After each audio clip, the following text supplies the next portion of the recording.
This one is clearly still on fire. There's not a lot of water in this area, so as you go down the line, there's not really a lot that fire crews can do to protect the rest of these homes. But if you come over here, you can see the ocean and the oceanfront homes, multi-million-dollar oceanfront homes. And as far as the eye can see down here, it is home after home destroyed, burned to the ground. And this is Malibu, where the crux of the fire hasn't even gotten to yet. We want to go for this soundbite because we were asking what Governor Newsom and President Biden have had to say about this afternoon. They made an opening statement briefly at this weather center, but here is part of the sound from Governor Newsom and then a family announcement from President Biden. Watch. Hunters out here in the west, they got this notification yesterday that their home was probably burning down.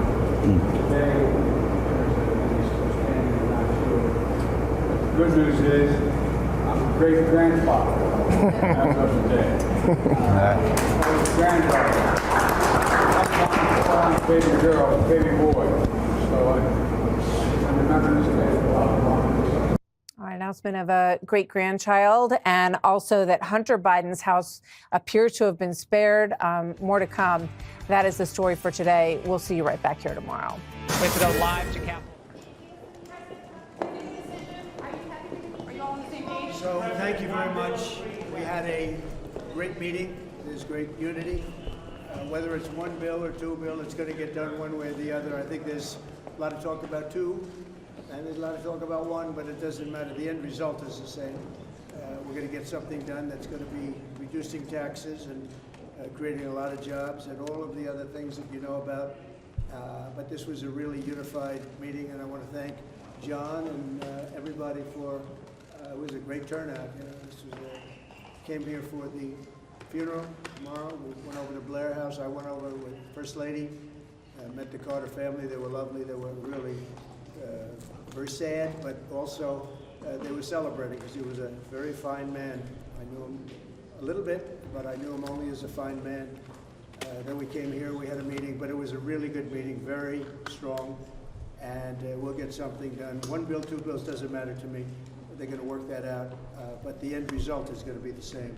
So thank you all very much, and we'll see you. Have a big couple of days coming up, and then in a week and a half we have I think some really tremendous things happening. We have some really, I think it's going to set this country apart from all others. We do some great work. Any quick questions? When could President on day one? You have done some significant pushback from people in Greenland and Panama with comments. Would you consider sending U.S. troops in order to fly with those troops? Yeah, I don't think we had pushback. Greenland is, if you look at the people there, we got tremendous, we got applause as we landed yesterday. I had my representatives, my son Don, and representatives go there. And it was like a love fest, you know that. The Panama Canal, if they're taking advantage of it. They charge more for our ships than to do any other ships. They charge more for our Navy to go through. We built it. We gave it to them for $1. In other words, we gave it to them for nothing. The most expensive structure ever built in the history of our country, relatively speaking. The most expensive, by far. We lost 38,000 people. They gave it to them for $1, and then they charge more for our ships. It's not going to happen. And China's running the Panama Canal. That's not going to happen either. Mr. President, on California, Mr. President, during the pandemic, you often said that you didn't believe that you should bail out blue states that you believe were being mismanaged. Given your criticism of Governor Gavin Newsom, are you willing to work with him, and do you believe that federal aid should be provided to California for as long as it takes? Well, it's very sad because I've been trying to get Gavin Newsom to allow water to come. You'd have tremendous water up there. They send it out to the Pacific because they're trying to protect a tiny little fish, which is in other areas, by the way, called a smelt. And for the sake of a smelt, they have no water. They had no water in the fire hydrants today in Los Angeles. It was a terrible thing. And we're going to get that done. It's going to finally be done. I got it done from the federal side, and he didn't want to sign it, but it's not going to happen again like that. There's no reason. Can you imagine? You have farmers that don't have any water in California. They have plenty of water. They don't have a drought. They send it out to the Pacific, and it's crazy. So what's happening in California is a true tragedy I know those areas very well. I have many friends living in those houses. That is a true tragedy. Nobody ever thought. I mean, virtually Beverly Hills and areas around Beverly Hills are being decimated. The biggest homes, some of the most valuable homes in the world are just destroyed. I don't even know. You know, you talk about a tax base. If those people leave, you're going to lose half your tax base of California. This is a true tragedy, and it's a mistake of the governor, and you could say the administration. They don't have any water. They didn't have water in the fire hydrants. They don't have water. And yet they have, the water comes from, you know where? Up north. And it comes down at levels, they give millions and millions of barrels of gallons of water that they have, and they send it out into the Pacific. For the Pacific, it's like a drop, it's nothing. But for California, it would take care of the whole state.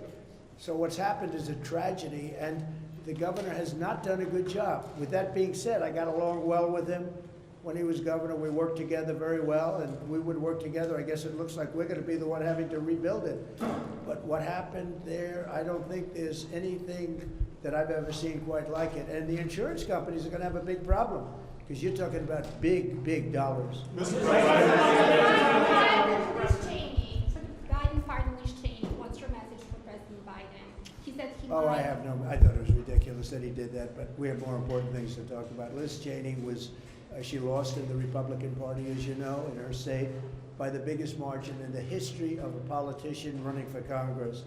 She lost by like 42 points. Nobody's ever lost like that. So I don't care about Liz Cheney. I care about these people.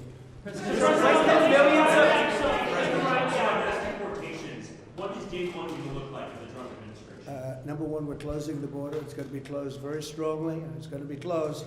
And we're going to have to take people out that are criminals. We have people from jails from all over the world and from mental institutions. And as you know, they're going to have to be removed. And it's one of the reasons I won the election in a landslide. The people of this country don't want murderers walking down their farms or their streets or their cities. As you know, we had thousands of people that murdered other people that were in jail that were released into our country. Many of those people murdered more than one person, many of them, about 42% supposedly. We want them out of our country, and we're going to get a country back again, and we're going to be really governed by common sense. These are the principles of common sense. We're not going to be governed by stupid people. We're going to common sense. We're going to be respected all over the world again very soon. When can millions on taxes?